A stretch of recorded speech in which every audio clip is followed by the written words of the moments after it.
apa yang menyertai penyakit, gangguan dada, nyesek, kemudian batuk, bisa menggunakan kencur, kemudian dikunyah, minum air hangat bangun tidur mau tidur, sehingga dengan tepat dia memberikan obat sasaran, obat tepat untuk seorang susah tidur. Maka ada beberapa hal yang bisa dikonsumsi, diantaranya satu ikat kangkung direbus dengan 1 gelas air sambil mendidih, saring minum setiap mau tidur. Satu, ketepatan obat, bahkan ketepatan obat depresi yang melukai sampai kepada melukai terhadap organ, ibu bisa menggunakan biji teratai kemudian disup kemudian dimakan. Dapur Sehat Roja, meracik makanan lezat menjadi sehat.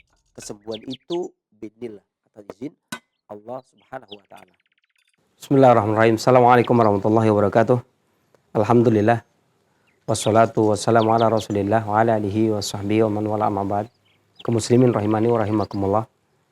Kita panjatkan segala puji syukur kita kepada Allah Subhanahu wa taala yang telah melimpahkan kurnia-Nya kepada kita, memberikan kepada kita kesempatan, kesehatan sehingga kita dipertemukan kembali oleh Allah Subhanahu wa taala.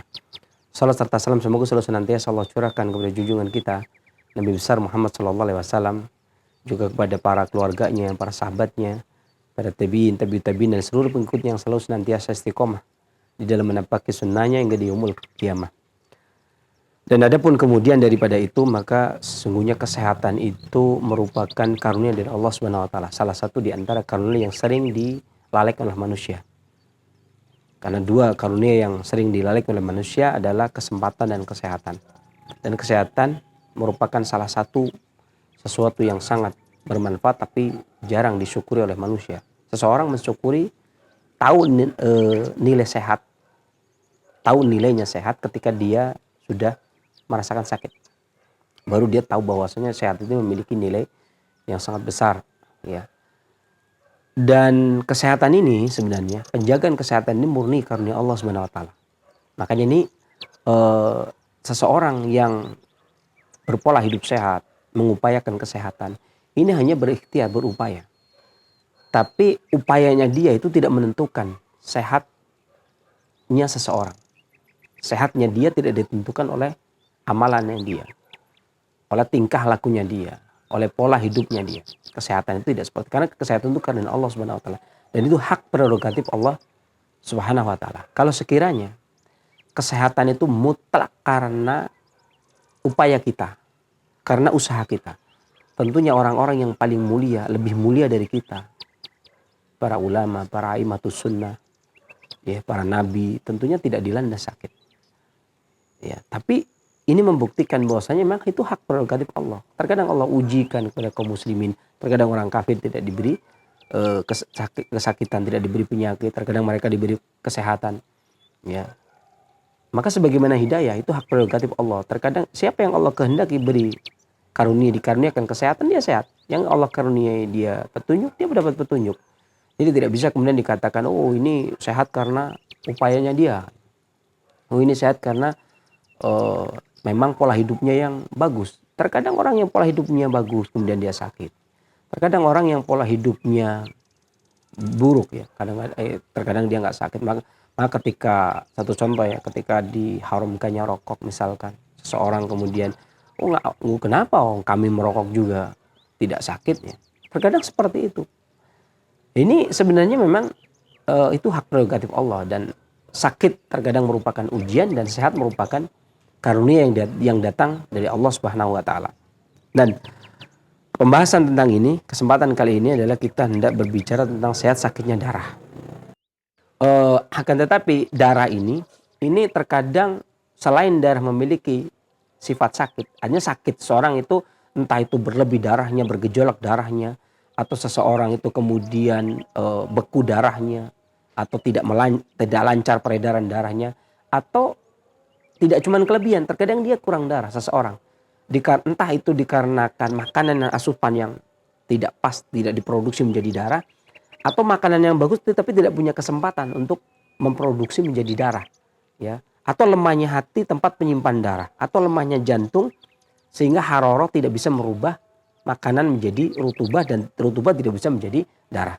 Dan pada kesempatan kali ini kita hendak membuat suatu ramuan, ya, suatu resep yang praktis yang bisa digunakan oleh kaum muslimin, di para pendengar pemirsa Roja dimanapun Anda berada, yakni menggunakan beberapa buah yang digunakan untuk menambah darah, mengatasi gangguan kurang darah ya, yang mengakibatkan lemah, letih, lesu. Saya ingin menggunakan buah jambu biji, kemudian stroberi, kemudian nanas.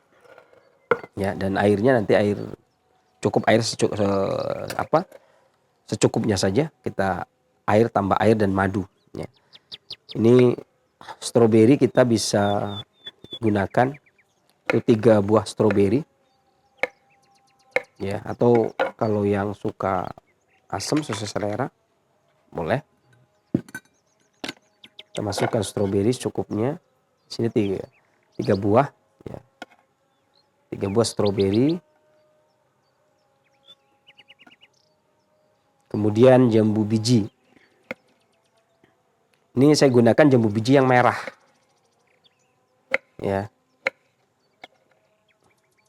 Efektif menggunakan jambu biji yang merah.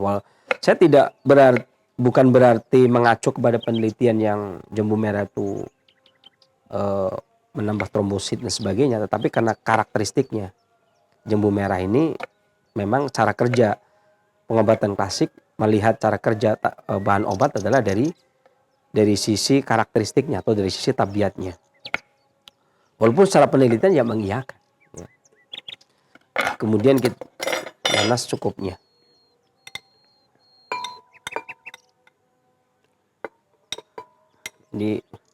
Kemudian kita gunakan air sekitar 75 sampai 100 cc. Ya. Kemudian ditambah madu nanti setelah sudah halus ya, sedikit halus, kemudian kita tambahkan madu.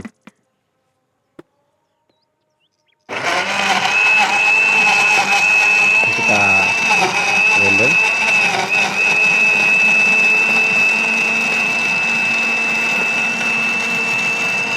Ya, madu ini ditaruh nanti ketika dia sudah agak halus, baru nanti kita tambahkan madu. Madu kita taruh secukupnya ya, kita kira-kira. Tapi bagi yang suka boleh yang manis, enggak juga boleh dikurangi ya.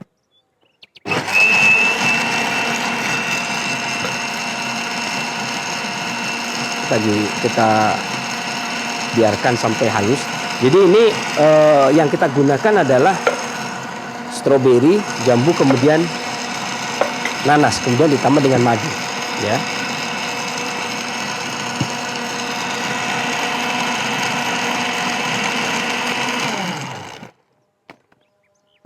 Dan ini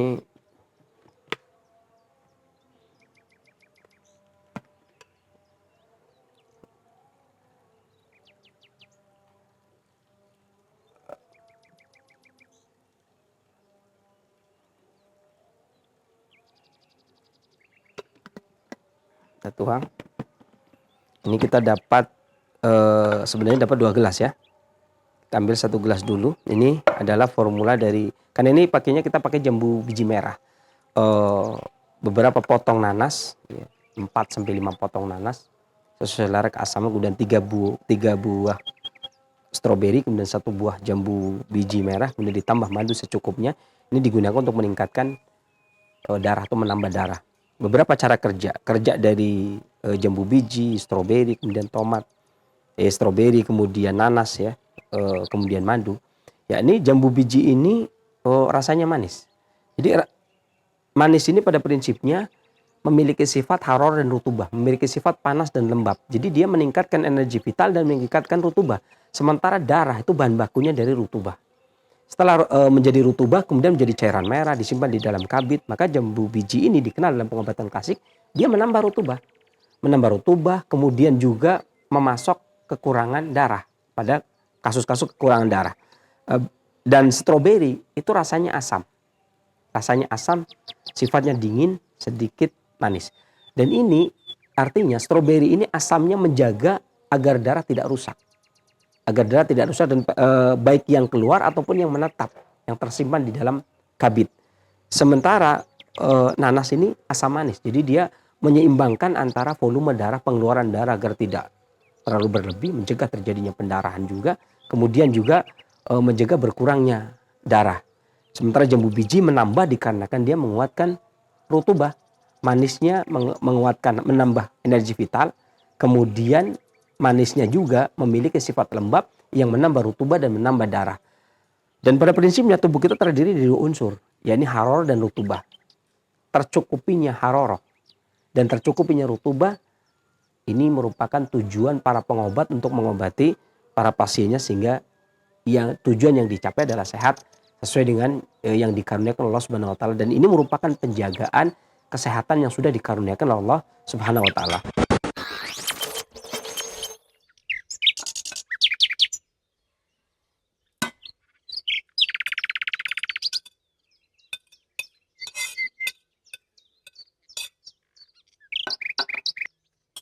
Demikian resep sehat untuk menjaga kesehatan darah bagi yang kekurangan darah. Mudah-mudahan bermanfaat. Demikian dari Dapur Sehat Roja. Saya akhiri billahi taufik wal hidayah. Walhamdulillahirabbil alamin. Wassalamualaikum warahmatullahi wabarakatuh. Dapur Sehat Roja, meracik makanan lezat menjadi sehat. Kesembuhan itu biidznillah, atas izin Allah Subhanahu wa taala. Bismillah, assalamualaikum warahmatullahi wabarakatuh. Alhamdulillah hamdan katsiran thayyiban mubarakan fi kama yuhibbu rabbuna wa yarda. Asyhadu an la ilaha illallah wahdahu la syarika lahu wa asyhadu anna Muhammadan abduhu wa rasuluh la nabiyya ba'da ma ba'd. Ikhwata Islam azakumullah, para pendengar Radio Roja dan pemirsa Roja TV dimanapun Anda bisa menyimak siaran kami. Apa kabar Anda di kesempatan Rabu pagi menjelang siang yang berbahagia ini? Semoga Anda beserta keluarga dalam keadaan sehat selalu, dan tentunya semoga dalam penjagaan dan perlindungan Allah Subhanahu wa taala. Amin ya rabbal alamin. Nah, di kesempatan ini kita berada dalam program Dapur Sehat Roja bersama pakar kesehatan klasik kita, Sensei Abu Muhammad Faris Al-Kianji hafizahullah taala. Dan alhamdulillah Sensei sudah berada di studio untuk menemani kita semua. Kita sapa terlebih dahulu. Assalamualaikum warahmatullahi wabarakatuh, Sensei. Waalaikumsalam. Gimana kabarnya? Alhamdulillah. Baik ya, barakallahu fiik. Baik. Nah, ikhwata Islam azakumullah, setelah penyampaian materi, silakan Anda dapat berkonsultasi secara langsung seputar kesehatan atau keluhan penyakit. Baik, kita kembali ke Sensei Abu Muhammad. Sensei, di kesempatan ini pembahasan berkaitan dengan racikan untuk mengatasi atau mengobati gangguan darah rendah, benar ya? Di antaranya bahan-bahannya 1 buah jambu merah, 3 buah stroberi, 4 potong nanas, dan air putih, serta madu. Baik Sensei, secara klasik gangguan darah rendah, apakah ini bisa terjadi pada semua orang, baik anak-anak, remaja, kemudian pria dewasa? Apakah ada potensi untuk gangguan darah rendah ini? Sebenarnya secara umum ya. Baik hampir semua ya, semuanya secara umum itu bisa terkena darah rendah ya, kan tetapi tentunya tergantung dari orang-orang tersebut, baik entah itu yang tua, muda, anak-anak, itu punya potensi ke arah situ. Baik. Kemudian untuk gejala atau ciri-ciri dari darah rendah ini yang bisa kita ketahui itu seperti apa sih? Baik, terima kasih pertanyaannya. Bismillahirrahmanirrahim. Assalamualaikum warahmatullahi wabarakatuh. Waalaikumsalam. Alhamdulillahirabbil alamin. Wassalatu wassalamu ala nabiyyina Muhammadin wa ala alihi wa sahbihi ajma'in, amma ba'd. Kaum muslimin rahimani wa rahimakumullah, para pendengar pemirsa Roja dimanapun Anda berada. Tadi telah kita buka ya, pembukaan video, kemudian pertanyaan tentang penyakit yang mengena ya hampir semua kalangan. Ya, dan syukur alhamdulillah kita hari ini diberikan kesempatan kesehatan sehingga bisa bertemu kembali dan membahas materi yang berkaitan dengan organ yang vital, yakni darah. Salam serta salam semoga selalu senantiasa Allah curahkan kepada junjungan kita Nabi besar Muhammad SAW, kepada para keluarganya, sahabatnya, para pengikut dan pengikut yang selalu senantiasa istiqomah dalam menampakkan sunnahnya yang ke yaumul qiyamah. Dan adapun kemudian daripada itu, adapun gejala yang muncul sebenarnya gangguan darah ya. Itu di dalam klasik ini ada paling tidak ada 3 hal yang paling penting di sini. yakni tentang berubahnya darah. Ada kalanya seseorang itu kekurangan darah, ada kalanya seseorang itu stagnasi darah, dan ada kalanya seseorang itu terkena darah yang haja atau darah yang bergejolak atau darah panas istilahnya. Ini memiliki hal yang berbeda tentunya. Tentunya kesulitan para pengobat klasik hari ini, yakni ketika dia harus hidup di zaman akhir ya, zaman milenial seperti ini, yang kemudian mereka tidak bisa berbicara tentang konsepnya secara utuh ya. Akan tetapi di mana masyarakat sudah memahami satu konsep ya, kemudian konsep lama kita harus mengikuti. Jadi ini teringat sekali akan pepatah. Jadi terjadi kayak orang Jawa bilang kebun sugudel gitu ya. Jadi kadang-kadang orang tua itu ngikut kemauan anak gitu ya. Ya sudah. Kadang-kadang kan kalau dulu kan ya ini udah terjadi. Dulu kan anak dijodohkan gitu ya. Sekarang cari sendiri gitu. Orang tua juga ngikut ya. Anak dulu kamu sekolah di sini saja, kemudian sekarang anak menentukan. Ya udah kamu sekolah di mana. Jadi ini terjadi. Artinya ketika zaman orang tua saya itu diatur oleh orang mbah saya gitu kan. Itu mulai saya kemari gitu kan, bisa berusaha untuk menentukan langkah sendiri gitu. Dan akhirnya orang tua ngikut.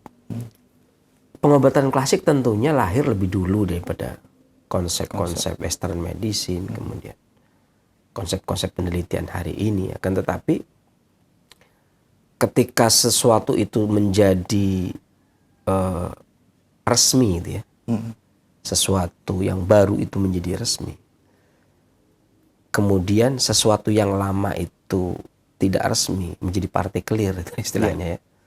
Maka mau nggak mau yang partikelir ini kan mengikuti, mengikuti yang resmi gitu, yang negeri gitu loh ya istilahnya. Ya bisa kemudian ya walau bagaimanapun juga konsep resminya ya tadi hipotensi itu kan kekurangan darah. Ini adalah konsep resmi gitu ya, yang diakui. Dan kita harus mempelajari seperti ini. Oh, ini hipotensi itu apa? Jadi kalau kita tetap bersikukuh, nggak ada hipotensi, nggak ada kekurangan darah. Ya, seperti saya ceritakan ada satu. Kadang-kadang gini, di pengobatan tradisional sendiri kan ada perbedaan yang cukup signifikan. Saya kasih contoh kisah nyata adanya perdebatan antara seorang ahli bekam dengan ahli pijit. Ya. Di mana ahli bekam itu mengatakan mengeluarkan darah kotor. Ya, bekam itu mengeluarkan darah kotor. Ini kisah ini terjadi. Saya cuma senyum-senyum aja ketika mereka berdebat. Karena saya juga pembekam gitu ya. Kemudian kata yang ahli pijit nggak tahu bekam, karena dia, mohon maaf, dia tunanetra. Jadi kan dia nggak bisa bekam. Yang bekam nggak bisa pijit gitu ya. Kata yang ahli pijit, nggak ada darah kotor yang harus dibuang. Orang saya dari dulu sekarang sampai umur 70 tahun mijit orang itu. Tidak ya ada kan? mengeluarkan darah. Tidak mengeluarkan darah, nggak ada yang kotor, betul nggak? Saya suruh kemudian ditanyakan, ini yang benar yang mana? Ini menurut Anda gimana, Mas? Ya, saya sendiri nggak bisa jawab. Saya juga belajar pijat, terapi pijat, kemudian saya juga belajar bekam gitu, hijama. Ya, dan masing-masing punya prinsip. Ya, ini aja. Ya, perselisihan kan. Sampai waktu belum ketemu barang itu memang saling menghujat kan. Itu dusta, itu nggak ada darah kotor. Udah puluhan tahun sebelum dia lahir bahkan. Pijit dari dulu itu nggak perlu mengeluarkan darah, cuman adanya darah yang tidak lancar gitu. Yang bekam enggak. Faktanya kita keluarkan darah itu, yang kita keluarkan darah yang kotor itu.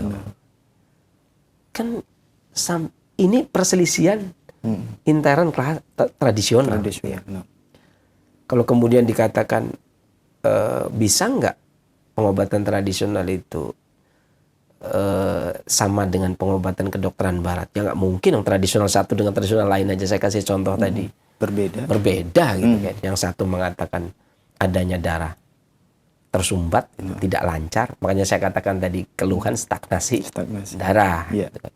Kemudian yang satunya lagi adanya darah kotor. Yang dimaksud kotor itu adalah darah haja. Panas berlebih pada darah. Jadi makanya saya katakan panas darah haja. Iya. Kemudian yang terakhir yang disinggung, diakui oleh keduanya. Bekam juga mengakui kekurangan darah sih, siapa? Yang pijit juga mengakui kekurangan darah gitu ya. Karena ketika dia lemes kan paling gampang kan kurang tenaga atau kurang darah. Iya. Dua-duanya mengakui. Ya. Satu yang dua-duanya sepakat, kemudian yang dua yang masing-masing disepakati oleh masing-masing. Iya. Ya, artinya tukang pijit selamanya tidak pernah beranggapan darah itu kotor, adanya tidak lancar. Dan yang bekam bukan darah yang nggak lancar, cuman darah itu kotor yang harus dikeluarkan. Dan dua-duanya mendukung profesi kedua-duanya. Gitu. Yang jadi masalah adalah makanya ketika saya ngajar pun ya, ketika saya ngajar pijit itu ya mendudukan permasalahan tersebut. Bahwasanya yang dimaksud dengan darah tersumbat itu adalah darah kotor. Yang dimaksud darah kotor adalah darah tersumbat. Selesai kan? Jadi gini Pak, yang dimaksud dengan darah kotor menurut ahli bekam adalah darah tersumbat pada ahli pijit. Yang menurut ahli pijit darah tersumbat adalah darah kotor menurut, ya karena dia mandek, ya kayak got itu mandek kan berarti ada sampah yang kotor. Itu begitu. Itu, kalau nggak di-clearkan kan nggak terima juga. Walaupun ketika bertemu clear, tapi ketika mereka ke lapangan lagi ya tetap mereka nggak sepakat gitu kan. Nah ini antar tradisional, jadi jangan harap bagaimana dengan yang lain. Nah saya yang bisa saya lakukan ini, saya berharap para pengobat klasik atau tradisional juga bukan mengikuti saya ya, tetapi kalau bisa sih lebih dalam ya. Ini mengumpulkan pasien-pasien yang terkena penyakit hipotensi atau kekurangan darah, kemudian gejalanya dikumpulkan itu kan. Ini satu orang si A kekurangan darah, kemudian ya, si B, si J. Ya memang nggak cukup 10 orang, 100 orang nggak cukup. Ya karena satu gangguan saja keluhannya bisa berbeda-beda. Banyak gitu kan. Banyak. Artinya satu sindrom, satu pola saja keluhannya bisa sampai 11, 20 gitu kan. Dan itu keluhan seperti ini kadang-kadang satu orang cuma punya 2 keluhan. Satu orang cuma punya 3 keluhan. Ya kan, dengan satu sindrom yang sama gitu. Ini yang penting ya. Dengan gejala yang bermacam-macam. Makanya saya katakan ini nanti saya bahas ada beberapa sesuai dengan waktu yang ada. Hipotensi atau kekurangan darah sesuai dengan penelitian klasik. Ya, jadi ini benar-benar penelitian. Makanya kalau ada beberapa hal yang saya belum bisa meneliti ya mohon dimaafkan. Salah satu diantaranya adalah tidak sinkronnya antara biopsi dengan obat herbal. Orang yang sudah dibiopsi, obat herbal yang nggak mempan ya seringnya itu lepas saja Kak, saya tidak melakukan penelitian ke arah situ. Saya lebih menekankan ke arah hal yang seperti ini yang ada kaidah-kaidahnya gitu ya, yang bukan perpenyakit yang jadi penyakit yang sulit kanker darah tinggi bukan, tetapi kita harus bicara global gitu kan. Bicara apa kalau per penyakit bisa jadi penyakit itu akan di kemudian hari berubah gitu. Penyakit yang ganas udah berubah ini misalkan. Kayak gangguan kencing aja bermacam-macam, gangguan seksual aja bermacam-macam, gangguan sekarang kan penyakit berubah-ubah terus itu kan. Gitu. Makanya nggak bisa kemudian saya katakan satu nama, tetapi mendingan saya itu kumpulkan menjadi satu. Jadi orang hipotensi kekurangan darah dengan gejala rasa dingin, ini nggak harus pada satu orang loh ya. Ini saya kumpulkan nggak pada satu orang, ada beberapa orang. Kemudian mudah lelah, ya, jadi tangan kakinya dingin, gitu. Kemudian mudah lelah, mudah takut, dengan detak jantung yang cepat, gampang ketakutan, dengan detak jantung yang cepat. Ini kalau para pelajar kan didetailkan. Rasa dingin, kenapa dingin? Kelelahan, kenapa lelah? Organ apa yang kena? Mudah takut, organ apa yang kena detak jantung? Itu dikaitkan. Kalau ini kan kita kan belum masuk ke bimbingan pendidikan, jadi secara Simpel aja kita bahas gitu ya. Ada rasa dingin terutama di dua tangan, dua kaki, di ujung dingin semua. Kemudian mudah lelah gitu ya. Entah itu olahraga atau berpikir, kemudian gampang takut orangnya, sering ketakutan, takut mati, padahal pasti gitu ya. Ya. Kemudian takut sesuatu, kemudian detak jantung lebih cepat ketika dia ketakutan, kemudian pada pasien wanita tangan dan kaki sangat dingin, lebih dingin daripada pria karena dia lebih dingin. Kemudian di atas 60 tahun nyeri dada. Artinya kan ini beda-beda orangnya juga yang saya kumpulkan ya. Tapi satu pola ya, satu pola, makanya saya kumpulkan. Nyeri pada jantung. Ini bisa artinya satu pola ini bisa 5 bisa 6 orang loh ya, enggak. Kemudian dada atau jantungnya nyeri, kemudian berdebar dengan perasaan tidak aman. Rasanya itu kayak tidur juga kayak dikejar-kejar gitu ya. Hari-harinya juga kayak merasa tidak aman itu. Kadang-kadang susahnya kan kalau kawan-kawan kadang-kadang rasanya dosa saya menumpuk. Gitu. Apakah Allah mengampuni? Kayaknya ngerepotkan seperti itu kita. Ngurusinnya seperti itu. Oh, enggak mungkin lah Allah mengampuni ya. Kayak saya enggak mau merepotkan. Padahal sudah ngerepotin gitu ya. Saya enggak mau merepotkan. Kadang saya pikir justru Bapak nggak mau merepotkan, itulah yang merepotkan. Ya, jadi merasa tidak nyaman dan tidak aman. Jadi gini tuh merasa ingin dikerjakan sendiri karena sudah terlalu banyak dosa. Ini sering pasien-pasien seperti ini, apalagi zaman-zaman ini ya. Kemudian gampang berkeringat, keringatnya berlebih, tekanan sistolik ketika dicek di kedokteran di bawah 90. Ya. Kemudian gampang pingsan. Mudah pingsan. Ya. Nah, ini hal ini disebabkan karena kelemahan panas pada jantung. Kelemahan ya, karena terhambat. Jadi sebenarnya panas jantung itu tetap seperti itu kata Al-Imam Ibnu Jauzi di dalam Minhajul Qasidin, tetapi permasalahannya adalah dia tidak bisa menyebarkan karena ada beberapa faktor tertentu sehingga panas jantung itu tidak menyebar, tidak menghangati seluruh tubuh. Jadi ini istilahnya adalah kekurangan panas pada jantung yang menyebar ke seluruh tubuh. Ini kasusnya seperti ini. Artinya nggak semua bisa satu orang itu cuma satu. Nggak harus satu orang itu sekian keluhannya. Maka bahan obat yang bagus selain tadi yang disebutkan tadi, maka minum jahe tiap harinya ini, bikin jahe ya. Kemudian kayu manis ya. Kemudian kalau makan itu bubur gandum atau roti gandum. Kemudian bayam, sayur bayam, kan ada bayam darat ya. Bayam apa ya? Bayam yang liar gitu. Ada bayam duri, ada bayam kakap gitu ya. Ini cari bayam-bayam yang sayur. Bayam-bayam yang dicabut sama akarnya yang kecil-kecil itu. Itu yang seperti itu, atau bayam air lah ya. Itu bagus juga. Kemudian ginjal itu bagus. Terserah mau ginjal sapi, mau ginjal kambing gitu ya, itu bagus. Kemudian lobster. Mohon maaf, saya nggak bukan karakter, tapi memang lobster ya. Memang lobster ya, memang harganya agak mahal sih, sampai 1 jutaan ya kalau nggak keliru. Ya, kemudian ikan sarden. Ikan sarden itu bukan ikan kaleng. Bukan ikan kaleng ya. Iya, jadi itu namanya memang ikan laut itu yang ada di ikan kaleng itu namanya memang ikan sarden namanya gitu kan. Ya, kemudian juga udang gitu ya. Jadi jangan dikaitkan ya. Jangan mikir kemana-mana. Jadi lobster, udang. Jadi kalau daerah kita ini ya, kita kan Jawa Barat ya. Ya. Jawa Barat itu yang bagus tuh udang itu kayak Cikaso, ujung genting, tuai itu apa, udang jerbung wulung biasanya yang bagus. Kalau yang apa belang bontang ya, tepus itu agak mahal soalnya. Itu yang emang udang Cikaso itu mahal semua. Itu bagus. Kemudian juga kurma ini juga bagus. Jadi konsumsi jus kurma. Pilih salah satu, nggak harus semuanya dikonsumsi. Habisnya mahal banget kalau semuanya. Artinya jahe atau kayu manis gitulah ya. Kasih kayu manis, kemudian jahe.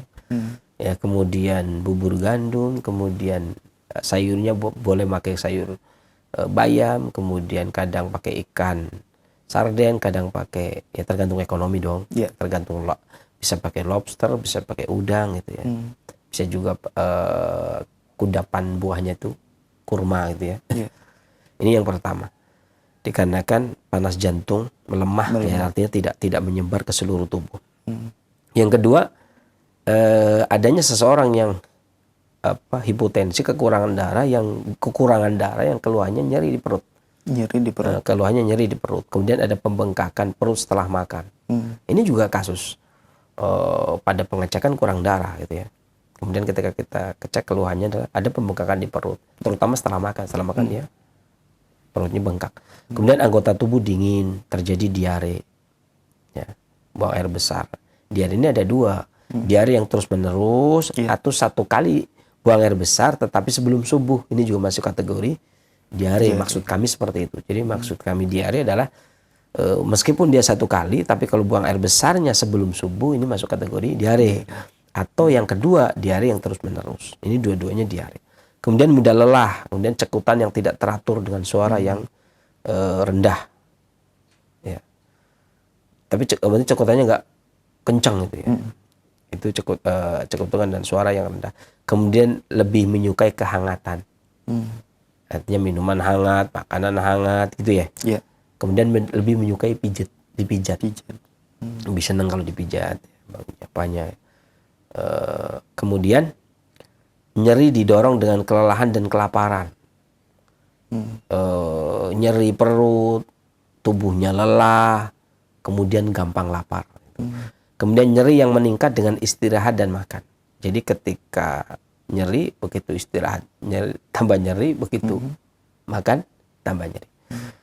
Kemudian berdebar, kurang selera makan, nafas pendek, perutnya sakit atau perutnya mual, muntah dengan makanan-makanan yang tidak tercerna. Makan jagung keluar jagung, makan kangkung keluar kangkung, makan mie keluar mie gitu ya. Suara kembung di perut, bung, bung, bung, bung. Jadi ketika nabu perut itu kan orang gitu ya. Padahal begini, tutup tangannya ditabuh. Nah kalau dung, dung, dung, dung. Jadi bukan langsung ke perutnya. Ke perut ya. Kadang-kadang saya ngelihat itu orang nabu ke perut. Wah ini mah bukan nantang namanya. Jadi tutup perutnya, kemudian yang ditabuh yang tangannya gini. Nah nanti kalau bunyi kayak gendang, dung, dung, dung, dung, itu berarti kembung. Maksudnya seperti itu. Kadang-kadang ya ini kadang-kadang orang kampung kadang-kadang seperti itu juga ya. Saya kalau ngelihat juga agak betulin, biarin, memang udah tradisinya dia seperti itu, ya biarin. Kalau langsung ke gini ya langsung dung belum gitu. Kemudian raut wajah menguning, kemudian juga pucat. Ini juga kekurangan darah. Tapi disebabkan karena lemahnya atau berkurangnya energi vital atau kehangatan di limpa dan perut. Di limpa dan perut, di perut besar dan perut kecil maksudnya. Artinya dari jantung tadi tidak kokoh energi vitalnya, panasnya, kemudian tidak masuk ke dalam perut secara khusus. Tapi yang lainnya masuk gitu ya. Kalau tadi kan semuanya. Kalau ini perut secara khusus. Makanya ada gangguan, kurang darah, tapi ada gangguan di perut. Maka makanan-makanan yang bagus selain tadi tentunya, ya, jus tadi itu air bladder ikan hiu, sirip ikan hiu. Sirip ikan hiu. Ini agak mahal-mahal semua ya. Jadi kalau tadi itu apa? Lobster. Sirip ikan hiu. Nggak tahu sirip ikan hiu ini dulu 250.000 per mangkok, per porsi. Nggak tahu kalau sekarang. Ya, kalau saya sih anak laut jadi ya aquanus ya. Jadi nggak aquaman. Jadi nggak terlalu, kalau ikan hiu itu ya teman-teman paling ngasih doang. Memang udah tradisinya memang begitu. Kemudian ayam, ini masih ada tuh agak lama, lumayan ayam biasa, ayam kampung ya. Ayam kampung. Kemudian minumannya misalkan jadi dikasih lada. Misalkan kayu manis dikasih lada, misalkan ada dikasih lada itu. Kemudian juga adas, misalkan setengah sendok teh kemudian diseduh. Kalau lada hitam maupun lada putih sama saja, karena bedanya cuma dikupas atau tidak dikupas ya. Berarti kalau sop banyakin lada gitu kan? Sup banyakin lada. Kalaupun nggak ada dagingnya, banyakin lada. Syukur-syukur ada daging kambingnya. Memang kambing juga masuk nih. Ini yang apa? Kurang darah daging kambing masuk ini. Daging kambing masuk. Apalagi kalau daging kambing kasih lada. Nah, gitu kan. Mau di sate, mau di sop itu bagus semua. Kemudian juga ikan gurame. Kan gurame. Mal-mal semua ya, iya, kan gurame. Ya gimana ya? Karena kurang darah, kurang gizi, kurang nutrisi kan. Dan ini yang saya sebut ini mudah dicerna semua ya, mudah menjadi darah. Kemudian ikan gurame, ya. Kemudian bawang putih ataupun daging sapi. Ini juga. Saya nggak, kok daging sapi disebutin? Ya daging sapi itu masuk karena memang betul kalau seksual daging sapi seringnya nggak masuk. Tetapi ini bukan seksual, ini masalah darah. Jadi nggak. Jadi ini pada gangguan pola penyakit, kelemahan limpa dan kekurangan energi vital atau haroroh, panas pada perut besar dan perut kecil atau limpa dan perut. Gitu ya. Kemudian yang berikutnya, yang ketiga, ya. Ini gejala yang muncul, kekurangan darah dengan gejala yang muncul tuli. Tiba-tiba tidak mendengar suara. Kemudian diare, sama diare. Kemudian atau terkadang sulit buang air kecil, ya, susah buang air kecil. Kemudian pusing, pusingnya pusing yang 7 keliling gitu ya. Yang kadang-kadang kunang-kunang, kelelahan pada anggota badan, jadi tangan lelah. Kemudian pelupa. Ya. Siapa ini ya? Tapi biasanya ada pelupa secara khusus ya, yang memang disebut orang itu pelupa. Tapi kalau biasanya kalau kunci itu biasanya nggak disebut pelupa. Kunci saya di mana ya? Itu biasanya nggak disebut pelupa itu kan. Itu udah umum biasanya. Seringnya. Iya. Tapi kalau dompet saya di mana? Ada nggak ya? Nggak ya? Nggak ya. Seringnya kunci HP gitu ya. Tapi paling sering kunci. Kunci saya di mana ya? Kalau dikantongi juga kunci saya di mana? Kunci motor itu biasanya ya. Makanya kalau di rumah saya itu ada tempat gantungan kunci. Jadi nggak ada orang yang tanya kunci saya di mana gitu kan. Itu termasuk membantu ya. Membantu gitu ya. Jadi tidak ada orang yang di just pelupa gitu kan. Jadi kalau kunci biasa lah nggak. Karena memang biasanya orang itu hal yang sepele biasanya memang memori udah penuh, dilupakan. Ini beda-beda ya. Jadi nggak bisa. Jadi kadang-kadang orang nggak ketemu orang. Kayak saya kan kadang-kadang begitu, ketemu orang. Itu saya walaupun sudah berapa kali saya nanya namanya. Walaupun setiap pekan ketemu, 1 tahun ketemu telepon saya tanya siapa namanya. Jadi itu kalau itu bukan pelupa, saya bukan pelupa. Memang namanya nggak saya masukin ke memori. Saya dulu belajar seperti itu. Jadi beberapa nama kalau nggak dimasukin ke memori ya selamanya dia nggak. Tapi kadang-kadang orang kan nggak begitu. Bagi orang ya saya ngambil dulu Imam Syafi'i kalau lewat pasar juga perkataan apa aja bisa masuk. Kalau makanya tutup telinga. Jadi memang kalau saya dulu memang diajari untuk ya yang tidak dimasukkan ya tidak. Jadi selamanya ya kalau belum dimasukkan memori selamanya tetap tanya. Mau dekat ya orang kadang-kadang beberapa tetangga pun yang saya nggak ini ya saya nggak tahu namanya. Memang seperti itu. Ya. Bahkan dari dulu saya sampai saking saya orangnya sering di rumah, nama juga nggak menghafal, sampai dikira orang tua saya nggak punya anak saya. Kebangetan ya. Ya, ini pelupa gitu ya, tapi bukan itu ya. Jadi ada yang memang bukan pelupa tapi memori masuk, tidak memasukkan ke dalam memori itu namanya bukan pelupa. Gitu ya. Kemudian susah tidur. Susah tidur. Jadi ada orang yang susah tidur tapi tidak pelupa. Ya, kayak teman-teman kita tadi bukan pelupa dia, karena berbagai rentetan digit di komputer ingat, ya kan. Tapi susah tidur ini namanya bukan pelupa, dia nggak termasuk. Kemudian pandangan mata buram karena kurang darah. Kemudian berdebar jantungnya, telinganya kalau nggak tuli kadang berdenging. Kemudian nafasnya pendek, raut wajahnya menguning. Ini yang saya kumpulkan. 1, 2, 3, 4, 5, 6, 7, 8, 9, 10, 11, 12. 12 keluhan ini bukan satu orang loh ya. Berbeda, orang yang berbeda. Ya, ada 6 sampai 8 orang. Jadi satu kasus itu ada 6 sampai 8 orang. Ya, harus rajin-rajin sih.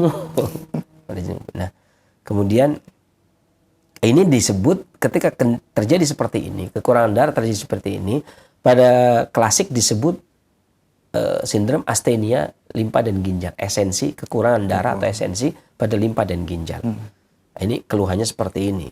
Ya, itu kita rajin-rajin membukukan. Ya. Makanan yang bagus dikonsumsi selain jus video di depan, itu bisa menggunakan kuning telur Kuning ayam telur, kampung. Ayam kampung. Ada orang begitu ya, kuningnya aja yang dimakan. Nah ini nih, maksudnya ini nih. Ya. Ya ketika kurangnya esensi pada tihal perut kecil dan kurangnya esensi pada ginjal, maka kuning telur ayam kampung ini. Kemudian jamur kancing biasa. Jamur Ya, kancing. saya katakan jamur kancing biasa karena kadang-kadang Ada yang istilah kancing itu kalau orang Betawi kancing lepis itu, ya kan, jengkol ya. Ya ini saya bilang kancing biasa bukan kancing lepis. Kalau kancing lepis kan jengkol. Kan? Jengkol, ya. Ini jamur, jamur kancing biasa. Kemudian beras, maksudnya dimasak menjadi beras kencur, jamu atau minuman ya menjadi minuman ataupun dimasak menjadi nasi kemudian dimakan. Ya, bukan beras goreng ya. Ya. Kemudian daging sapi ini juga masuk. Kemudian ceri, buah ceri. Kalau di Indonesia biasanya kalau ceri hutan tuh namanya kersen. Ya nggak apa-apa dah. Kemudian sarang burung walet. Kan mahal-mahal semua kan. Wah, tadi ada kalau karena kekurangan pada jantung itu ada lobster punya nama juga. Kemudian pada limpa dan lambung itu ada perut besar dan perut kecil. Itu ada sirip ikan hiu gitu ya. Pada kekurangan limpa dan ginjal itu juga nggak kalah karena ada sarang burung walet gitu ya. Kemudian daging kelapa ya juga bagus, kemudian kurma, kemudian tahu, ya, tahu sutra. Kemudian ada ubi merah ya, semua jenis tahu ya, nggak harus tahu sutra. Kemudian ubi merah, kemudian kurma ya. Kemudian kalau gula menggunakan gula batu. Gula batu. Ya, kemudian juga wortel, jus wortel, ya, bisa minum jus wortel. Kemudian kentang. Dulu pada penelitian itu yang bagus buat esensi limpa dan ginjal itu kentang yang dari Irlandia. Tapi kalau sekarang kentang mana saja.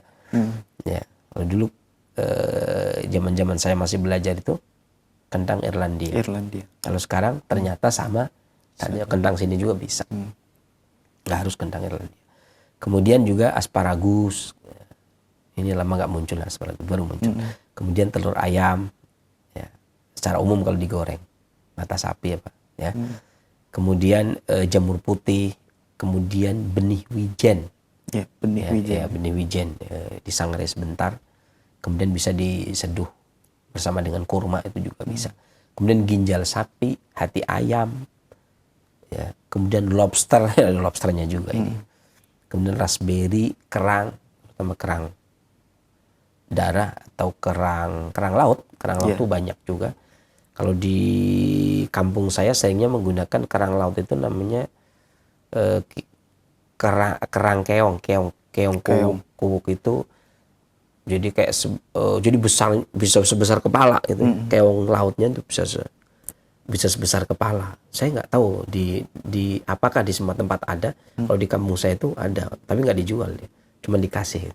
Biasanya orang bawa. Misalkan saya udah lama nggak ke sana, kalau ke kampung main ke TPI atau nelayan lagi bongkar, dia punya, kadang-kadang kita dikasih. Gitu. Wah, baru kelihatan, minta keong nggak? Keongnya keong yang gede sebesar kepala. Jadi ketika dimasak tuh satu wajan. Masya Allah. Banyak. Ini sebenarnya nggak tahu ini kalau dijual mestinya mahal mestinya, tapi memang daerah kami itu tidak seperti itu. Makanya kadang-kadang ibu saya membawakan bisa 9 biji itu. Harus dicongkelin dulu. Kalau enggak ya enggak muat kulkasnya. Bisa segede ini, kadang segede kepala, cangkangnya juga gede-gede banget. Dan nggak tahu di tempat lain ada apa enggak. Kalau enggak ya jangan ngiri lah, ini masing-masing orang punya keistimewaan. Atau ya apalah, kerang ya, boleh lah. Kalau yang punya kerang hijau gimana ya, gimana lagi yang adanya itu. Kemudian kerang darah, kemudian udang, kemudian juga kacang kenari. Ini juga bagus. Kayaknya saya cukupkan aja lah. Kayaknya nggak selesai kalau harus dibahas semua. Karena ada beberapa gejala lain seperti pola penyakit dikarenakan astenia rutubah yang secara terus menerus, artinya kurang gizi terus menerus, nggak pernah makan, ya kayak orang Ethiopia dulu. Kemudian juga astenia jantung dan ginjal, macam-macam. Jadi ada beberapa hal yang mungkin cukuplah insya Allah. Yang penting dalam pengobatan klasik darah rendah itu ternyata ketika dikumpulkan setiap orangnya ternyata punya pola yang berbeda. Jadi ketika polanya beda maka obatnya Juga berbeda. juga berbeda. Jadi bahkan terkadang 8 orang bisa sama itu obatnya, jadi 6 orang sama. Jadi punya blok-blok tersendiri. Jadi mungkin kalau di kedokteran barat itu darah rendah ya darah rendah sama saja itu. Kalau di dalam pengobatan klasik ternyata darah rendah ini sangat bervariasi. Jadi kemudian ketika ini tugas ya kita, ini namanya kebun sugudel namanya. Jadi angkatan lama kemudian mengikuti pola hidup yang sekarang, ya kan? Mau nggak mau kan kayak kita lah, dakwah kita dulu ya begitu ya. Sekarang ngikuti pakai medsos, pakai apa? TV, pakai radio. Ini kan namanya ngikut ya, ikut orang-orang baru kan, karena salaf ini pendahulu dulu ya kita dari masjid-masjid ya. Kemudian itu kemudian berubah menjadi radio. Itu kan termasuk ngikut juga kan. Kemudian TV, kemudian YouTube ya. Oh ya, orang lain YouTube ya kita pakai YouTube, pakai Facebook, Instagram nggak ya? Ada juga. Oh ada juga, berarti pakai semua. Berarti ngikut bener ya. Jadi, nah ini juga dakwah saja, gitu kan, mengikuti perkembangan zaman, menggunakan metode sarana yang ada selama tidak bertentangan dengan syariat kemudian dilakukan. Nah kemudian kami pengobatan juga nggak bisa kemudian, nggak bisa. Dia yang harus ikut kita, karena dia orang, ya nggak bisa, anak muda, ya kan, kan nggak mungkin kan. YouTube itu datangin pihak kita kemudian tolong dong, nggak mungkin kan, nggak bisa. Hanya kita harus ngikuti ya, ngalah. Karena memang ketika pasien datang keluhannya saya kurang darah, Sensei. Wah kurang darah, nggak ada padahal ya kan, kita harus berpikir nih polanya apa, kemudian kita PO, kita kumpulkan. Ini yang saya harap jangan cuma saya, teman-teman klasik itu belajarlah, mulai belajar mengumpulkan data. Kalau cuman saya ya agak repot sendiri nantinya ya. Saya mengumpulkan, mulailah teman-teman pada mengumpulkan itu tradisional yang lain tuh ya, tradisional Bali, tradisional mana itu mulai mengumpulkan ya, integrasi timur dan barat. Ini sangat penting dan membantu. Pertama mengasah kita untuk terus belajar ya. Karena kondisi sekarang yang datang adalah keluarnya apa Pak? Asam urat, keluarnya kolesterol, keluarnya darah rendah, keluarnya jantung koroner, keluarnya jantung bocor, keluarnya gagal ginjal ya. Keluarnya darah tinggi, keluarnya diabetes. Yang mesti harus kita pecahkan kasus ini. Nggak mungkin enggak ya. Tetapi sebagai orang partikelir ya tetap kita harus ngikut yang negeri gitu ya. Karena yang resminya itu ya darah tinggi, yang resminya itu darah rendah gitu ya. Adapun menurut partikelir, oh ternyata astenia limpa dan perut, atau astenia limpa dan lambung, atau kelemahan nutrisi atau darah di tihal dan maidah, atau perut besar dan perut kecil, dan seterusnya. Demikian, mudah-mudahan bermanfaat. Selanjutnya. Baik, jazakallah khairan Sensei atas penyampaian materi yang sangat bermanfaat sekali di kesempatan ini. Nah, ikhwatul Islam jazakumullah, saatnya kami membuka sesi tanya jawab. Silakan bagi Anda yang ingin berkonsultasi secara langsung. Halo. Assalamualaikum warahmatullahi wabarakatuh. Waalaikumsalam warahmatullahi wabarakatuh. Umu Abdillah di Mamuju ya. Iya. Silakan. Apa Sensei mau bertanya lagi nih. Ya. Anak saya Sensei umur 18 tahun itu ada tumbuh di belakang leher Sensei kayak jerawat begitu, tapi berupa daging. Timbul-timbul kecil-kecil begitu Sensei, mohon solusinya. Nyeri nggak Bu? Ya. Nyeri tidak Ibu pada saat dipegang atau gimana? Sakit katanya Sensei, pada saat ditekan sakit. Sakit. Baik. Sakit enggak? Iya biasa sakit, katanya biasa enggak, tapi kayaknya itu semakin hari semakin banyak Sensei. Baik, cukup? Ya, itu saja Ibu pertanyaannya. Waalaikumsalam warahmatullahi wabarakatuh. Waalaikumsalam. Tafadhol Sensei. Secara umum pengobatan klasik itu sering membagi job description. Artinya jantung jobnya apa, jantung yang merajai seluruh organ misalkan begitu.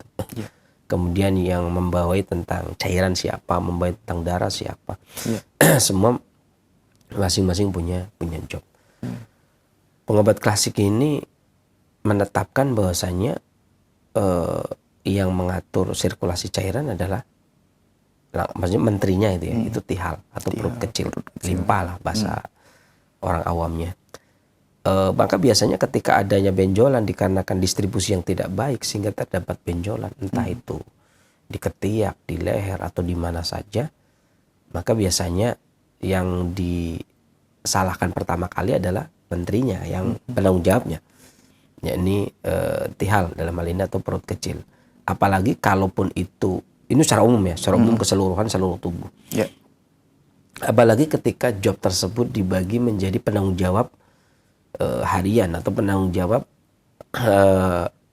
wilayah gitu ya. Cairan bagian atas ditanggung oleh dada oleh paru-paru, cairan bagian tengah ditanggung oleh limpa, kemudian cairan bagian bawah ditanggung oleh ginjal, misalkan begitu. Maka tetap saja artinya di sini hanya akan menambah penanggung jawab saja.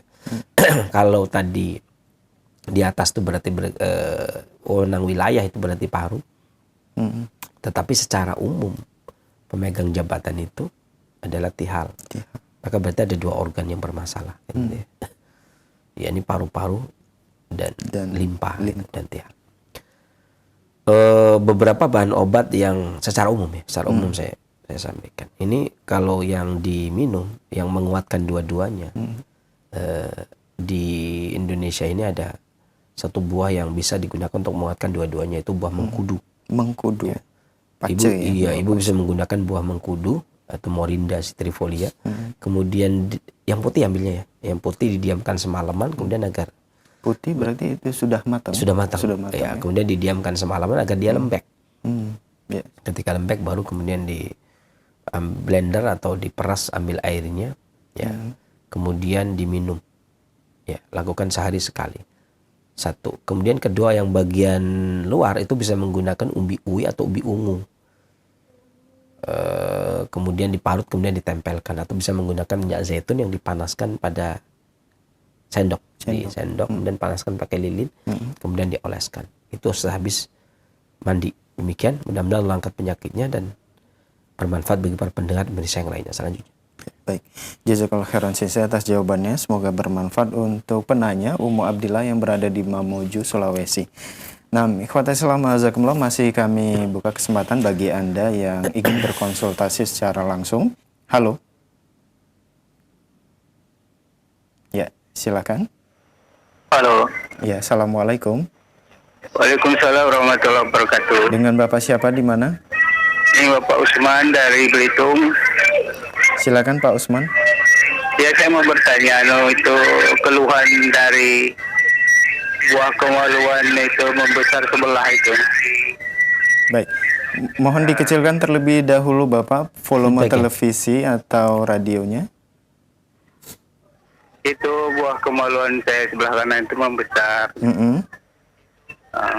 Badan-badan itu pada sakit di dalam perut itu. Ya. Usus apa itu istilahnya belakang apa itu kan.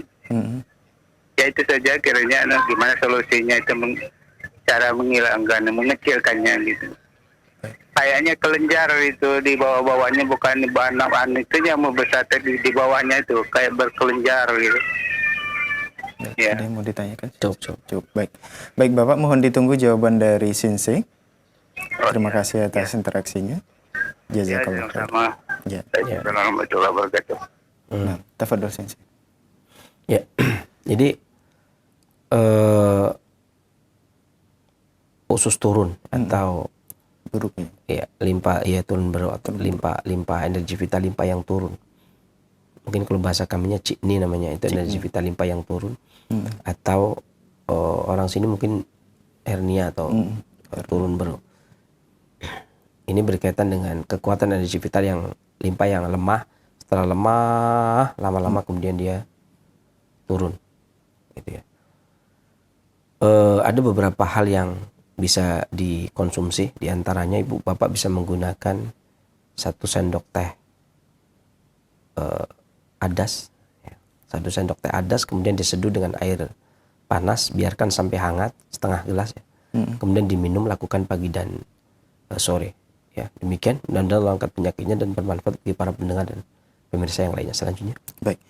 Jazakallah khairan Sensei atas jawaban yang disampaikan. Semoga bermanfaat untuk Bapak yang telah bertanya. Nah, ikhwata Islam azakumullah, masih kami buka kesempatan. Silakan di lantal bagi Anda yang ingin bertanya secara langsung. Silakan. Halo. Ya. Halo. Assalamualaikum. Halo, assalamualaikum. Waalaikumsalam warahmatullahi wabarakatuh. Dengan Ibu siapa di mana? Dengan Umur Rafi di Bekasi. Silakan Umur Rafi. Ya, Ustaz, saya mau nanya, ini suami saya belakang kakinya yang sebelah kanan itu, jadi pas tekukan yang mau lutut itu, dia sakit. Jadi kalau kesenggol sedikit itu langsung ada refleksnya gitu. Katanya suami sih dari dia kecil itu karena jatuh. Nah, itu saya harus yang gimana ya? Maksudnya ngasih obatnya apa gitu. Jadi setiap mau dipegang itu kakinya, kalau mau diurut atau apa tuh dia ngerasain sakit, jadi sampai refleks. Kalau tidur aja tuh sampai refleks gitu. Baik, itu saja Ibu. Iya. Mohon ditunggu jawaban dari Sensei. Ya. Baik, Terima kasih ya Ustaz. Assalamualaikum Baik. warahmatullahi wabarakatuh. Ya. Waalaikumsalam. Waalaikumsalam warahmatullahi wabarakatuh. Oh ya, ini sebelum saya jawab, saya kasih penjelasan dulu tentang uraian saya tadi di depannya. Ya. Bahasanya tadi saya itu mengumpulkan antara anemia dan hipotensi. Ya, jadi saya tadi kumpulkan antara anemia dan hipotensi. Antara kekurangan darah, pasien yang kekurangan darah dengan pasien yang darah rendah. Itu kemudian kita melakukan penelitian pada dua keluhan tadi. Sebenarnya makanya masih ada beberapa hal yang terlewat. Tapi ya ini dikumpulkan uraian tadi yang saya jelaskan itu dikumpulkan dari gangguan orang yang kekurangan darah. Ya, kemudian yang dikarenakan darah rendah. Ya. Jadi kalau nanti ada yang bertanya, "Lu itu kok kayak darah apa?" Tadi saya kan menyebutkan hipotensi juga ya. Pembahasan ini adalah kurang darah. Tapi saya kumpulkan bersama dengan keluhan yang sama. Jadi ada beberapa orang yang anemia keluhannya seperti itu, kemudian hipotensi juga. Makanya saya tambahkan tadi kalimat hipotensi, kekurangan darah dan darah rendah. Karena ada beberapa yang keluhan darah rendah, kekurangan darah kemudian bercampur ya dengan keluhan yang sama. Darah rendah ya keluhannya seperti anemia ya keluhannya seperti darah rendah. Maka ini yang saya kemudian kumpulkan gitu ya. Makanya saya tadi di temanya anemia, temanya kekurangan darah, tapi tadi saya tambahkan dalam penjelasan. Jadi misalkan ada yang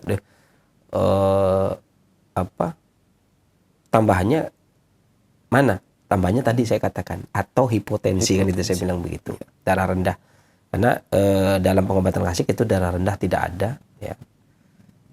Seringnya adanya adalah kekurangan. Makanya keluhan kekurangan darah dan kekurangan darah rendah pada pasien itu saya satukan jadi satu ya. Cuman tadi beberapa pembahasan yang belum sampai, diantaranya adalah pendarahan. Itu kan tadi kita juga belum, karena sudah sempat membahas ya. Anemia itu saya sudah sempat bahas itu ya, kekurangan darah. Jadi pendarahan itu juga tadi belum disebutkan, tapi karena di kesempatan yang lalu sudah pernah saya sebutkan, maka ini adalah yang perpaduan antara anemia dengan hipotensi. Yang tadi saya sudah sampaikan. Barangkali nanti para pendengar ada yang tadi saya lupa untuk menyampaikan, tapi secara umum saya tadi sudah menyampaikan dan hipotensi. Saya sudah beberapa kali menyampaikan anemia dan hipotensi. Ya. Kembali kepada jawaban, saya jawab di penanya tadi yang nyeri. Biasanya nyeri itu disebabkan karena adanya stagnasi. Ya. Beberapa hal yang bisa dilakukan untuk membuyarkan, biasanya obat-obat pembuyar adalah yang sifatnya hangat atau rasanya pedas. Makanya wajar ketika orang yang misalkan pegel-pegel gitu ya, nyeri dada atau pusing, itu biasanya mereka pakai apa? Iya. Atau pakai balsem yang panas, atau muncul produk-produk yang iya kan untuk otot dan sebagainya, itu muncul seperti itu. Ibu bisa pakai jahe, kemudian diparut, kemudian dibalurkan, biarkan sebentar aja sekitar 10 menit, atau pakai kencur yang lebih soft gitu ya. diparut kemudian dibalurkan. Adapun yang diminum, ibu bisa menggunakan temulawak 1 ibu jari, kemudian jahe 1 ibu jari ditambah dengan daun salam 3 lembar, semuanya direbus dalam 2 gelas air sampai mendidih. Kecilkan apinya, biarkan 1 jam lebih kurang. Nah, sisanya sekitar 1 gelas kurang, itu kemudian bisa diminum mau tidur. Ya. Demikian mudah-mudahan Allah angkat penyakitnya dan bermanfaat bagi para pendengar dan pemirsa yang lainnya selanjutnya. Baik, jazakallah khairan Sensei atas jawabannya. Semoga bermanfaat untuk Umu Rafi yang berada di Bekasi. Dan kita beralih ke pertanyaan melalui pesan singkat di kesempatan ini dari hamba Allah. Assalamualaikum warahmatullahi wabarakatuh, Sensei. Waalaikumsalam warahmatullahi wabarakatuh. Anak saya usia 5 tahun, perempuan, badan kecil kurus, berat badan tidak seperti anak lainnya. Apakah ini ada kaitannya dengan darah rendah Umur? atau kekurangan darah? 5 Umur? tahun. 5 tahun. Ya. Dan resep jus tadi, apakah bisa untuk menambah berat badan anak? Kemudian ada riwayat anak saya ini amandel, kalau sakit lama sembuhnya, tapi saat ini kondisinya sehat. Nah, Ya. Tumbuh kembang pada anak itu sering, karena saya dulu pernah membahas tentang solusi problematika anak-anak. Ya, itu biasanya permasalahannya karena belum matangnya organ limpa dan paru untuk mempersiapkan kematangan tubuh. Ya. Itu biasanya terjadi seperti itu. Entah itu tumbuh kembang kurang berbicara, belum jalan atau kurang gemuk dan seterusnya. Keluhan yang hampir sama di dalam pengobatan klasik adalah pasien yang datang dengan gejala anemia atau darah rendah. Itu selalu ada kemiripan dalam pengobatan klasik, makanya di kesempatan kali ini saya satukan, ya. Dengan artinya tentunya dengan keluhan yang serupa. Ya. Penderita anemia dengan keluhan darah rendah atau penderita darah rendah dengan keluhan anemia, kemudian saya gabung. Ya, kali ini yang kita bahas. Nah, pada anak ini, apakah ini dikarenakan kekurangan darah ataukah karena darah rendah? Kelemahan limpa, organ limpa. Makanan yang tidak bisa menjadi nutrisi, biasanya kita akan menyebutnya ke arah organnya. Dan jus tadi bagus. Nah, tetapi ada makanan-makanan yang terkadang membuat ketika dia masuk ke perut menjadi dahak. Ketika menjadi dahak, kemudian perut itu tidak bisa dimasuki makanan lain gitu ya, karena sudah ada dahak atau sudah ada angin gitu. Sehingga makanan yang masuk itu yang nggak bisa, dia nggak nafsu gitu kan. Iya. Saya nggak mau menyalahkan makanan apa, kayaknya agak nggak enak ya. Karena ya jujur saya termasuk orang yang kuper makanan. Jadi ketika saya ngomong, iya maksudnya saya nggak kenal makanan itu kan, repot kan. Ya, saya itu kan termasuk orang yang boleh dibilang kuper banget lah. Bahkan makanan yang lagi ngetren sekalipun kayak misalkan Kentucky itu kan saya belum pernah itu, jadi nggak bisa ngomong gitu. Wah ini gara-gara ini, gimana? Saya belum pernah. Sosis juga saya, apakah sosis?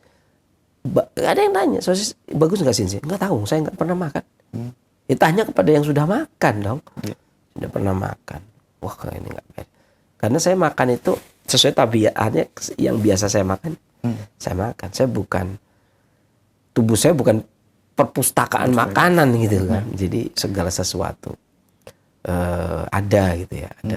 Makanya saya punya perpustakaan, kan tubuh saya bukan perpustakaan. Perpustakaan saya ada di rumah. Tubuh saya bukan perpustakaan. Jadi wacana makanan di tubuh saya itu. Makanya saya tidak pernah ini.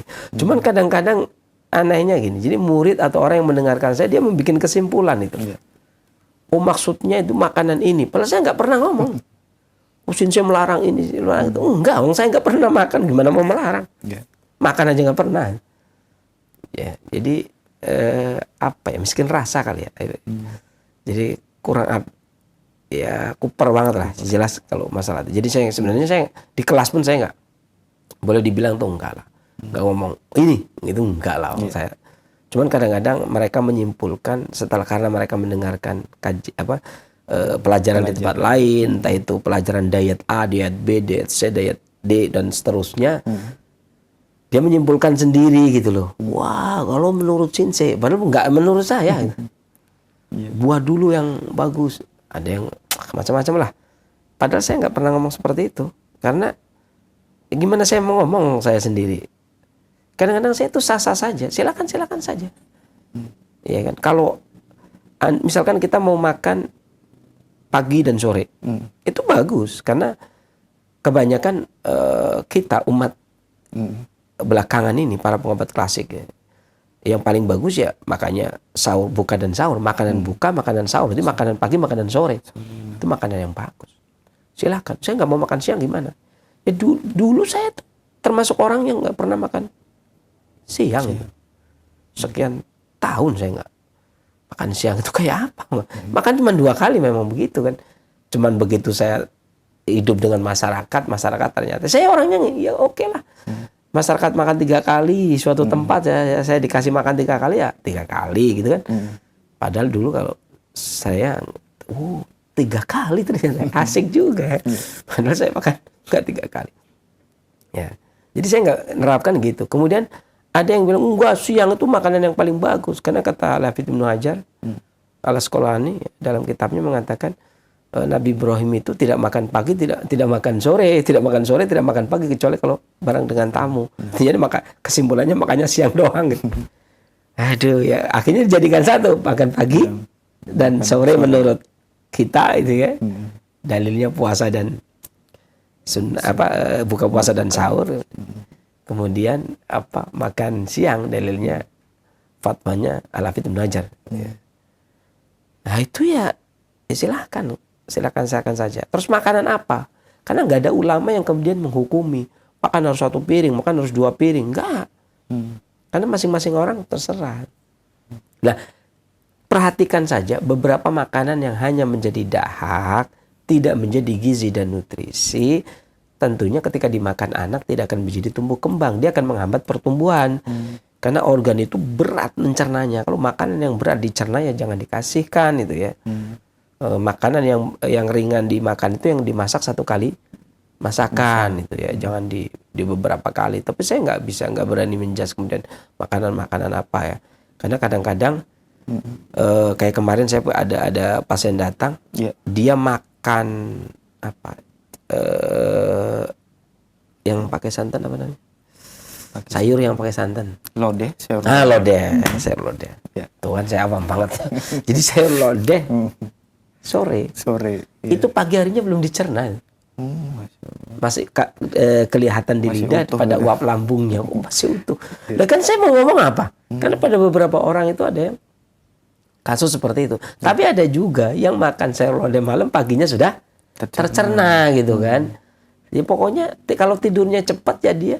Makanya saya tidak mengecam loh, jangan bilang bisa melarang makan sayur lodeh. Enggak, ada orang yang ketika makan sayur lodeh enggak tercerna. Ini lodeh loh ya.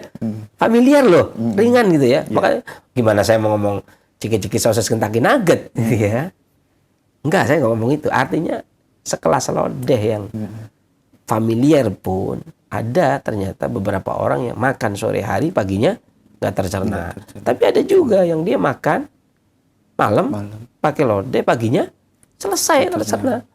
Ya, bahkan ada yang makan gurame, ada yang makan macam-macam ya. Itu bahkan saya sempat melihat ada pasien yang makan nasi goreng selama sekian tahun. Jam 2 malam itu nggak tercerna dan itu masih kelihatan 8 tahun kemudian itu. Coba sampai saya mengatakan, "Sensei, penyakit saya apa?" Antum kalau nggak keliru 8 tahun yang lalu tiap hari, tiap malam makan nasi goreng. Sekitar jam 1, jam 2 saya bilang begitu. Sekitar jam 2-an lah. Oh iya, kok saya tahu ngintip ya itu? Enggak ngintip juga itu. Jadi masih tampak seperti itu. Jadi kan bingung. Nah anak-anak, saya bilang orang tua tadi ya, ini anak-anak gimana? Ya kalau dia tidak tercerna nggak jadi nutrisi. Meskipun itu cuma kerupuk gitu kan. Cobalah kasih makan anak-anak yang kayak jus tadi yang kita sampaikan. Pakai makanan-makanan yang bagus, kurma, jus, madu ya. Makanan-makanan yang tidak berselisih pendapat pakar gizi dari klasik sampai farmasi gitu kan. Itu nggak ada perselisihan. Nggak ada yang kemudian nggak boleh makan. Nggak, semua jus itu bagus. Itu semuanya sepakat. Mau diet food combining, mau diet vegetarian, mau diet apalah yang sekarang kan banyak banget tuh diet itu. Itu semuanya mensepakati artinya di agama kita juga nggak dilarang jelas gitu ya. Oh jus buah ini gimana? Halal apa haram jelas. Ya kan? Jadi ambillah makanan yang mudah dicerna gitu ya, yang familiar di daerah antum gitu. Kalau sekarang kalau nggak salah yang bagus di daerah kita jeruk santang ya, Jeruk yang santang. kecil-kecil itu ya. Lagi musim. Ya lagi musim itu, yang lagi musim itu yang lagi bagus gitu ya. Usahakan seperti itu. Saya nggak bisa menjudge makanan apa ya, karena memang masing-masing daerah itu berbeda. Tapi yang jelas perbaikannya dengan tidur yang cepat ya. Apalagi anak-anak suruh jam 8 tidur. Jus itu tadi itu sudah cukup bagus ya. Kemudian hindari makanan-makanan yang hanya menjadi dark saja. Apa itu? Anda sendiri yang tahu, lebih tahu daripada saya.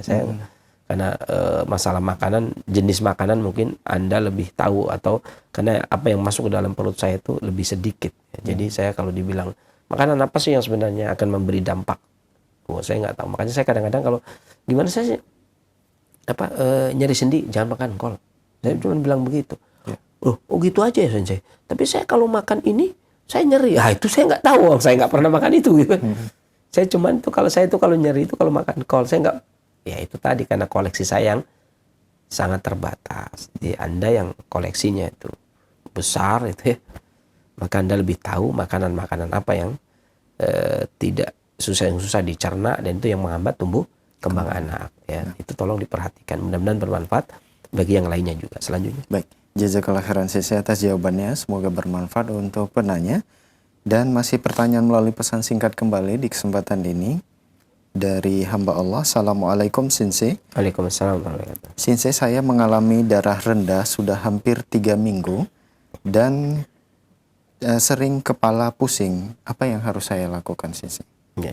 Sebenarnya jus tadi, kemudian jahe tadi yang saya sampaikan juga, itu juga bisa digunakan untuk mengatasi darah rendah. Karena yang saya katakan tadi, telur ayam itu ya untuk darah rendah, untuk anemia. Hati sapi untuk darah rendah, juga untuk anemia, untuk kurang darah. Kemudian kerang ya juga untuk kurang darah, darah rendah. Lobster juga untuk kurang darah, juga untuk darah rendah gitu ya. Karena sama-sama gejala yang timbul kadang-kadang sama-sama pusing, sama-sama lemes, sama-sama kadang pelupa gitu ya. Mungkin bedanya kalau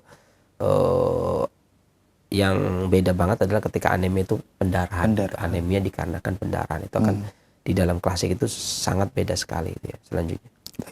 Syukuran Sensei atas jawabannya, semoga bermanfaat untuk penanya. Dan pertanyaan selanjutnya dari seorang ibu, seorang wanita maksud kami. Assalamualaikum Sensei. Waalaikumsalam. Ya, saya wanita usia 23 tahun, menderita darah rendah, memiliki riwayat MAH yang cukup parah, dan sering pusing, penglihatan kabur, cepat lelah seperti gejala anemia. Akan tetapi hasil tes darah semuanya bagus. Ini herbal apa yang bisa saya konsumsi rutin untuk mengatasi masalah tersebut? Ya, ini kadang-kadang kasus itu yang banyak di klinik pun seperti ini. Saya darah rendah kayak anemia, atau sebaliknya gitu.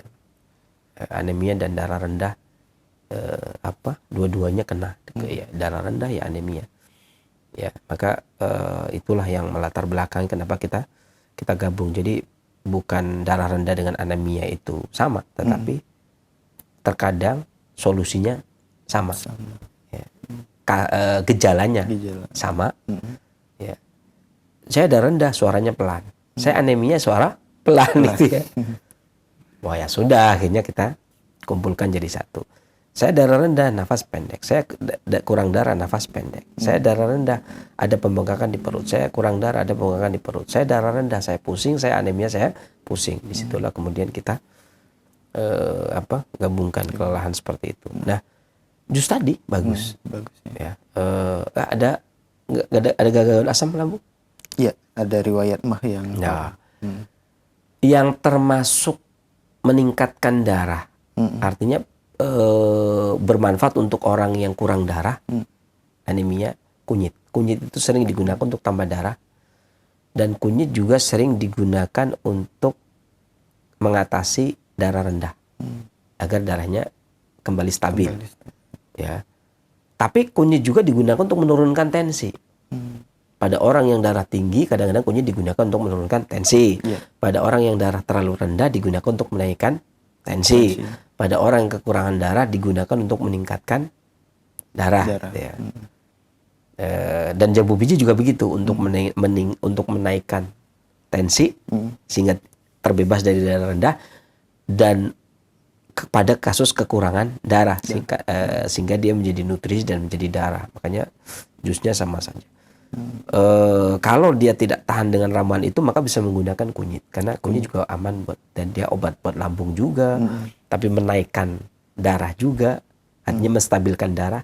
Bagi orang hipotensi juga bisa digunakan, bagi orang anemia kekurangan darah juga dia bisa digunakan, dan bagi orang yang kena gangguan lambung juga dia bisa digunakan gitu ya. Banyak bisa menggunakan kunyit, kemudian 1 ibu jari, kemudian diparut, seduh pakai air 1 gelas. Ya, saring, minum sedikit demi sedikit. Bisa dibagi 2, kemudian diminum pagi dan sore. Ampasnya tidak perlu diminum juga nggak apa-apa. Tapi minumnya sedikit demi sedikit. Menangkat penyakitnya dan bermanfaat bagi para pendengar dan pemirsa yang lainnya selanjutnya. Baik. Syukron Sensei atas jawabannya. Semoga bermanfaat untuk penanya. Dan pertanyaan selanjutnya masih dari pesan singkat kembali. Assalamualaikum Sensei. Waalaikumsalam. Sensei, saya setiap pagi atau saat hawa dingin atau kena debu biasanya selalu bersin, setelah itu pasti jadi meler hidungnya. Apakah itu pertanda suatu penyakit apa, Sensei? Mohon solusi. Di kita ini kan kalau nggak salah bulan Desember ya? Desember.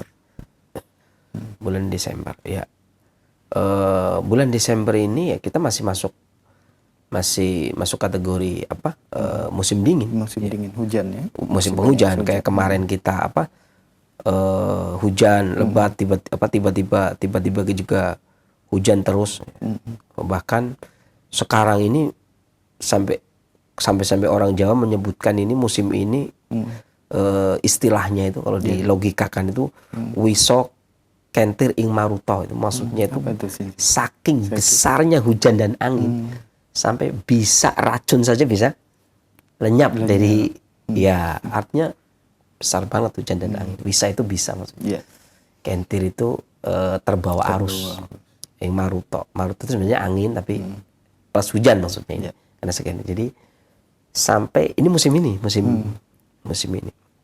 Jadi artinya masuk musim ini. Jadi kalau bahasa sayanya kan ini masuk musim ke-7 kalau di orang ini kan kalau di mana kayak antum ini kan bulan berapa? 12 ya? 12. Nah, kalau saya bulan ini, kalau saya kan perhitungan matahari, kalau pengobat klasik perhitungan matahari masuk matahari ke-7 atau bulan ke-7 lah ya. Masuk bulan ke-7 berarti kita selisih 3 bulan. Antum sudah bulan 12 ya, masih bulan ke-7. Bulan ke-7 kemarin mulai tanggal 23 Desember.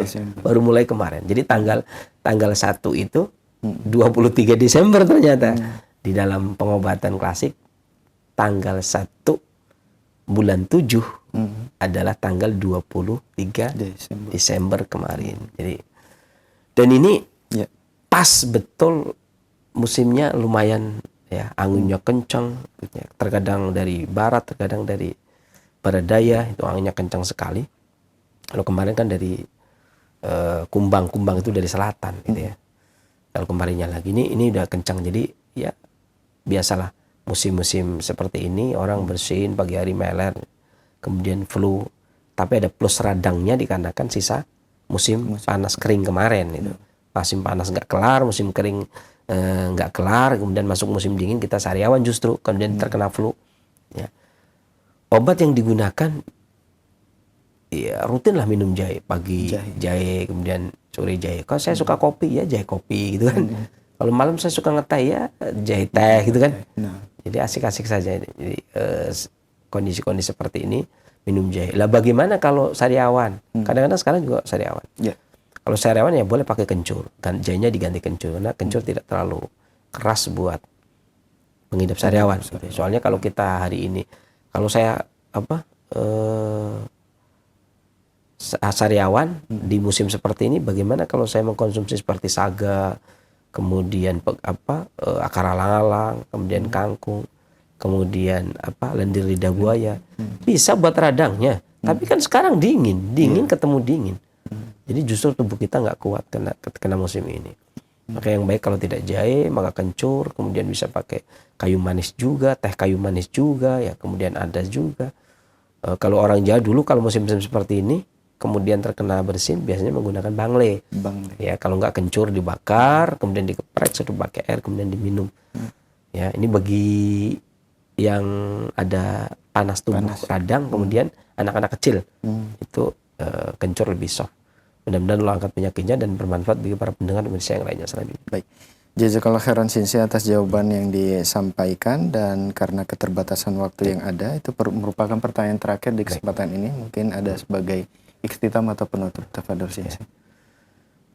Dulu ketika menjelang selesainya saya belajar, guru saya memberikan nasihat ketika kami belajar kitab Al-Munabihatnya Al-Hafidz Ibnu Hajar Al-Asqalani. Beliau menukil perkataannya Khalifah Abu Bakar As-Siddiq ya, radhiyallahu anhu, di mana perkataannya adalah 3 hal yang tidak bisa dirubah dengan 3 hal lainnya. Ya. Di mana yang pertama adalah tidak bisa berubah menjadi kaya seseorang hanya dengan melamun saja. Artinya begitu melamun, kemudian lamunan kita selesai menjadi kaya, itu tidak akan bisa seperti itu. Tetapi harus ada upaya mendekatkan diri kepada Allah dengan doa terutama yang utama dan pertama, agar Allah mudah-mudahan dengan itu Allah merubah nasib ya, merubah kita menjadi kaya. Kemudian usaha ya. Kemudian tidak bisa menjadi muda hanya dengan menyemir rambut saja. Jangan dikira kemudian begitu disemir hitam rambutnya kemudian langsung mudaan nih. Enggak, kulitnya tetap keriput. Ya, artinya muda itu juga banyak orang yang kemudian ketemu, kamu lama nggak kejumpa kok menjadi kayak orang tua, karena banyak pikiran dan sebagainya.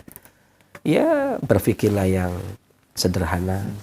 Kalau sedih hanya untuk pribadi, urusan-urusan yang kecil-kecil, ya jangan lama-lama lah, 2 menit saja. Kasih ruang ya. Ketika ada sesuatu musibah atau kasih ruang 2 menit, kemudian kita lupakan, karena segala sesuatu itu udah dari Allah Subhanahu wa taala.